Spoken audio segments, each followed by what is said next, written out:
తమిళ చిత్ర పరిశ్రమలో దళపతిగా కోట్లాది మంది నీరాజనాలందుకున్న విజయ్ ఇప్పుడు తమిళనాడు రాజకీయ యవనికపై ఒక ధృవతారగా ఉదయించారు.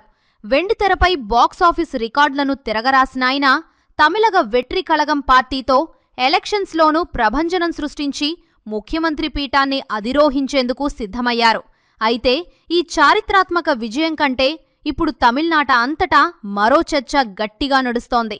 అదే విజయ్ ప్రమాణ స్వీకారం రోజే త్రిషతో పెళ్లి జరగబోతోందననే విషయం. గత 2 ఏళ్లుగా కోలీవుడ్ను కుదిపేస్తున్న వీళ్ళిద్దరి వ్యవహారం ఒక సినిమా గాసిప్గా మొదలై నేడు రాజకీయ వ్యూహ ప్రతివ్యూహాల వరకు వెళ్ళింది. ఒకవైపు సంగీతతో విడాకుల వ్యవహారం, మరోవైపు ఏఐ సృష్టించిన ఫేక్ ఫోటోలు, వెరసి త్రిష సోషల్ మీడియా పోస్టులు. ఇలా తమిళనాడులో ప్రతి అడుగు ఒక మిస్టరీలా మారింది. ఎన్టీఆర్ జయలలిత ద్వయాన్ని తలపిస్తూ విజయ్ త్రిషలు రాజకీయ ప్రయాణాన్ని సాగిస్తారా, లేక ఇదంతా ప్రత్యర్థుల కుట్రలో భాగమా? దళపతి ప్రమాణ స్వీకారం రోజే త్రిషతో పెళ్లి జరగనుందా? విజయ్ మరియు త్రిషల మధ్య అనుబంధం గురించి గత 2 ఏళ్లుగా కోలీవుడ్లో రకరకాల వార్తలు వినిపిస్తూనే ఉన్నాయి. విజయ్ తన భార్య సంగీతతో విడాకులు తీసుకుంటున్నారనే వార్తలు బయటకు వచ్చినప్పట్నుండి త్రిష పేరు ప్రధానంగా వినిపిస్తోంది. సంగీత దాఖలు చేసిన విడాకుల పిటిషన్లో విజయ్కు ఒక నటితో వివాహేతర సంబంధం ఉందని ఆరోపించినట్లు సోషల్ మీడియాలో కథనాలు వచ్చాయి. అప్పట్నుండి విజయ్ త్రిషాల పెళ్లిపై ఊహాగానాలు మొదలయ్యాయి. ముఖ్యంగా విజయ్ రాజకీయాల్లోకి ప్రవేశించిన తర్వాత త్రిష ఆయనకు వెన్నంటి ఉంటూ మద్దతు తెలుపుతుండటం ఈ అనుమానాలకు మరింత బలం చేకూర్చింది. ఎన్టీఆర్ కాలంలో జయలలిత ఎలాగైతే ఆయనకు అండగా నిలిచిందో ఇప్పుడు విజయ్ కోసం త్రిష కూడా అదే వ్యూహాన్ని అనుసరిస్తోందని రాజకీయ విశ్లేషకులు భావిస్తున్నారు.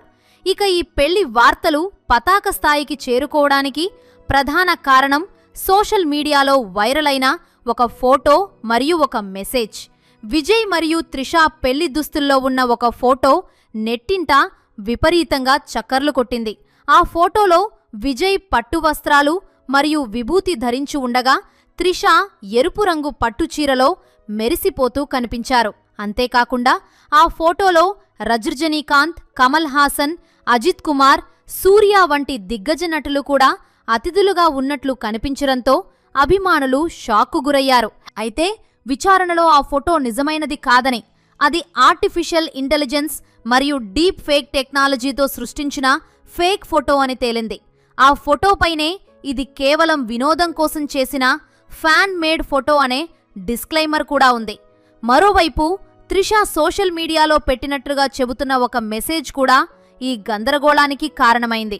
ముందు ఎన్నికలు పూర్తి అవ్వనివ్వండి, ఆ తర్వాత అందరి ఆశీస్సులతో ఒక పెద్ద ప్రకటన వస్తుంది అనే మెసేజ్ త్రిష పేరుతో వైరల్ అయింది. దీనిని చూసిన జనం విజయ్ ఎన్నికల్లో గెలిచి సీఎంగా ప్రమాణ స్వీకారం చేసే రోజే ఈ పెద్ద ప్రకటన అంటే పెళ్లి వార్త అవుతుందని భావించారు. అయితే త్రిష అధికారిక సోషల్ మీడియా ఖాతాల్లో అటువంటి మెసేజ్ ఏదీ కనిపించలేదు. కేవలం ఎవరో కావాలనే స్క్రీన్ షాట్లను సృష్టించి త్రిష పెట్టినట్లుగా ప్రచారం చేశారని స్పష్టమైంది. త్రిష తనపై వస్తున్న ఈ పెళ్లి వార్తలను, గతెల్లి వార్తలను గతంలోనే సెటైరికల్గా కొట్టిపారేశారు. నా జీవితాన్ని నాకంటే ముందే ప్లాన్ చేస్తున్న జనాలను చూస్తుంటే ముచ్చటేస్తోంది. నా హనీమూన్ ప్లాన్ కూడా మీరే చెబుతారని వేచి చూస్తున్నా అంటూ ఇన్స్టాగ్రామ్ స్టోరీలో ఘాటుగా స్పందించారు. అయినప్పటికీ ఎన్నికల ఫలితాల రోజు జరిగిన కొన్ని పరిణామాలు ఈ వార్తలను మళ్లీ తెరపైకి తెచ్చాయి. టీవీకే పార్టీ భారీ విజయంతో ముఖ్యమంత్రి పీఠం వైపు అడుగులు వేస్తున్న సమయంలో నటి త్రిష నేరుగా విజయ్ నివాసానికి వెళ్లి ఆయనను కలిసి అభినందనలు తెలిపారు. తన 43వ పుట్టినరోజును పురస్కరించుకుని తిరుమల శ్రీవారిని దర్శించుకున్న త్రిష అక్కడ్నుండి నేరుగా విజయ్ ఇంటికి రావడం అందరి దృష్టిని ఆకర్షించింది. తెల్లటి కారులో వచ్చిన ఆమె మీడియా కెమెరాలకు నవ్వుతూ ఫోజులిస్తూ లోపలికి వెళ్లడం రాజకీయ మరియు సినీ వర్గాల్లో చర్చనీయాంశమైంది. విజయ్ సాధించిన చారిత్రాత్మక విజయం వెనక త్రిష సలహాలు కూడా ఉన్నాయని, అందుకే ఆమెకు విజయ్ క్యాబినెట్లో కీలక పదవి దక్కుతుందనే ప్రచారం కూడా జరుగుతోంది. విజయ్ వ్యక్తిగత జీవితం విషయానికి వస్తే ఆయన తన భార్య సంగీతతో విడిపోయినట్లుగా గట్టి ప్రచారం సాగుతోంది. సంగీతకు విడాకుల సెటిల్మెంట్గా విజయ్ సుమారు 250 కోట్ల రూపాయలిచ్చేందుకు సిద్ధపడ్డారని తమిళ మీడియాలో కథనాలు వచ్చాయి. తన ఇమేజ్ దెబ్బతినకుండా ఉండేందుకు కోర్టు బయటే ఈ వివాదాన్ని పరిష్కరించుకోవాలని విజయ్ భావిస్తున్నట్లు సమాచారం. రాజకీయాల్లోకి వచ్చే ముందు తనపై ఎటువంటి మచ్చ ఉండకూడదని ఆయన జాగ్రత్త పడుతున్నారు. అయితే విజయ్ తన ఎన్నికల ప్రసంగాలలో ఈ వివాదాలను పరోక్షంగా ప్రస్తావిస్తూ తన ఎదుగుదలని అడ్డుకోవడానికి ప్రత్యర్థులు తన వ్యక్తిగత జీవితాన్ని వాడుకుంటున్నారని ఆరోపించారు. ముఖ్యంగా ఎన్నికలకు కేవలం నెల రోజుల ముందే ఈ విడాకుల అంశం తెరపైకి రావడం వెనుక డీఎంకే మరియు బీజేపీల కుట్ర ఉందని ఆయన పేర్కొన్నారు. విజయ్ మరియు త్రిషలు ప్రమాణ స్వీకారం రోజే పెళ్లి చేసుకుంటారనే వార్తలకు ఇప్పటివరకు ఎటువంటి అధికారిక ధృవీకరణ లేదు. ఇవి కేవలం సోషల్ మీడియాలో సృష్టించబడిన ఊహాగానాలు మాత్రమేనని ప్రాథమిక ఆధారాలు చెబుతున్నాయి. త్రిష విజయ్కు మంచి మిత్రురాలు మరియు మద్దతుదారుగా మాత్రమే కనిపిస్తున్నారు. విజయ్ ప్రస్తుతం తన రాజకీయ బాధ్యతలపై మరియు రాష్ట్రాభివృద్ధిపై దృష్టి పెట్టినట్లు తెలుస్తోంది. ఒకవేళ పెళ్లి వార్త నిజమైతే అది తమిళ రాజకీయాల్లోనే కాదు, యావత్ భారతదేశంలోనే అతిపెద్ద సంచలనంగా మారుతుంది.